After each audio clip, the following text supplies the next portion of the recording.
Welcome to today's 5-minute professional learning presented by CAPITALISE Education. The characteristics and functional impact of students on the autism spectrum varies significantly. As the saying goes, once you have met one child on the autism spectrum, you have met one child on the autism spectrum. As such, it's really important to have a deep understanding of the characteristics of your student and the functional impact.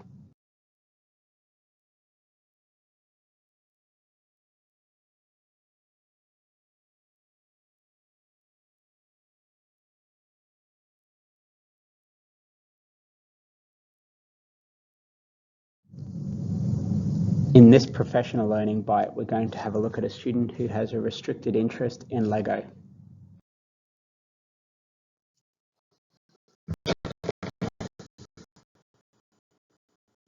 A hypothetical student on the autism spectrum also has difficulties with communication.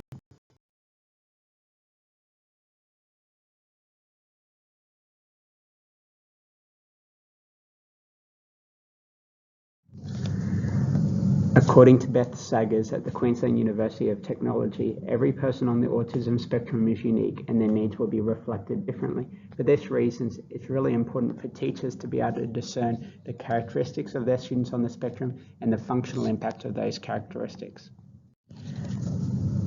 The characteristic of our student on the autism spectrum is that they have an interest in LEGO.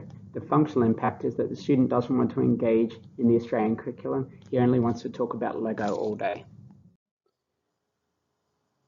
The characteristic of our hypothetical student is they have difficulties with expressive communication.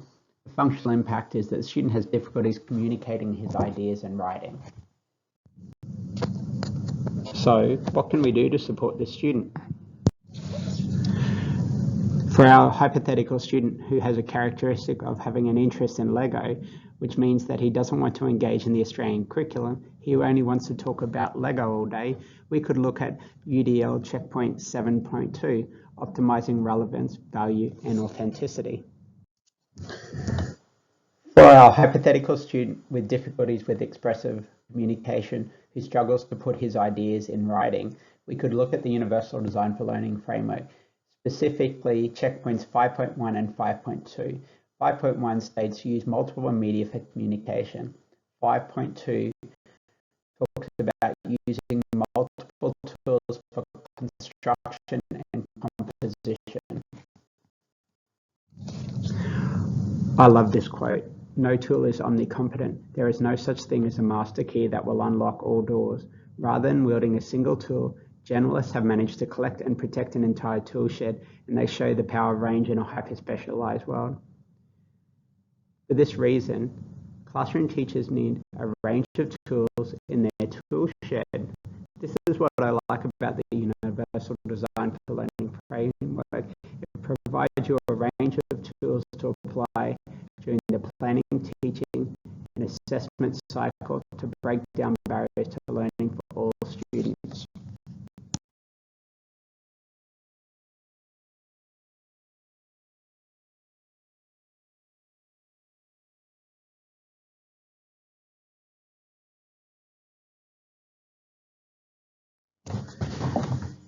Because the Universal Design for Learning framework is not a specific pedagogical strategy, but a way of thinking about breaking down barriers during the planning, teaching, and assessment cycle, we need to look at our UDL checkpoint, minimizing threats and distractions, and thinking about how we could practically do this within the classroom. Before we can look at how we support the student, we need to contextualize the support within the approved curriculum, which is the Australian curriculum. In this case, we're going to contextualize it within Year 3 Science. The achievement standards are what students demonstrate in the Australian curriculum. In this case, the achievement standard says students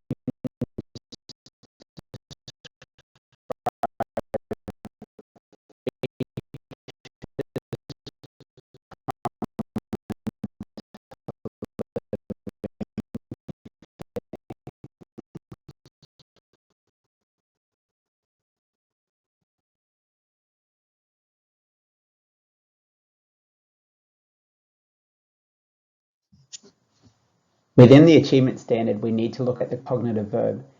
In the achievement standard, the cognitive verb is describe. ACARA defines describe as to give an account of characteristic or features. So in this achievement standard, students are being asked to give an account of the characteristics common to living things.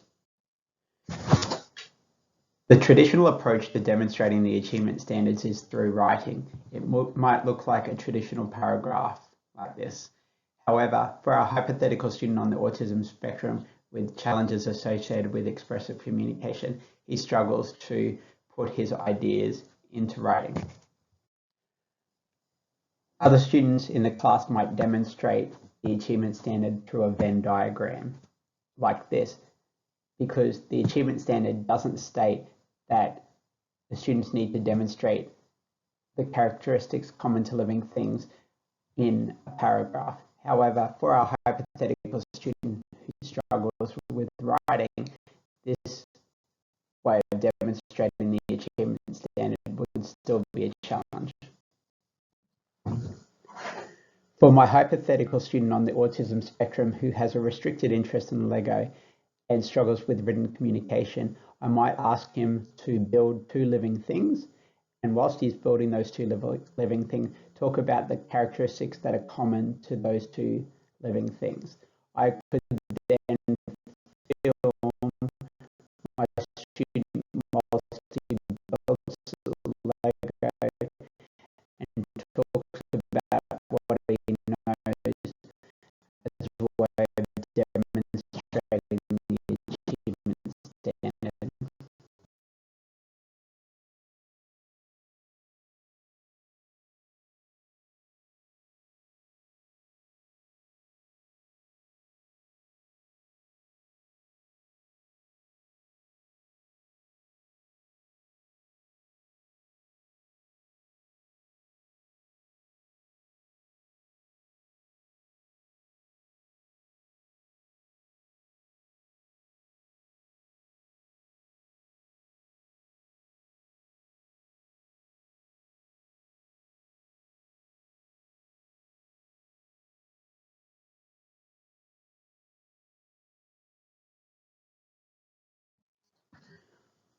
Although this approach could be used to allow the student to demonstrate the Year 3 achievement standard, it is important that the teacher continue to model and scaffold writing with this student, because we need to focus on developing the student's independence, and writing is a part of life.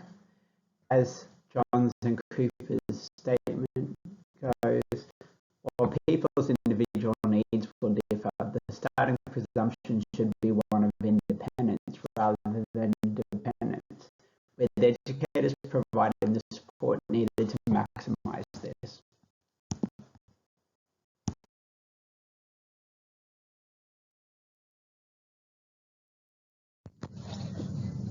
Thank you for listening to today's 5-minute professional learning bite presented by CAPITALISE Education.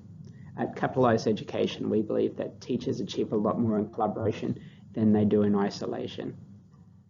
As the African proverb goes, if you want to go quickly, go alone. If you want to go far, go together.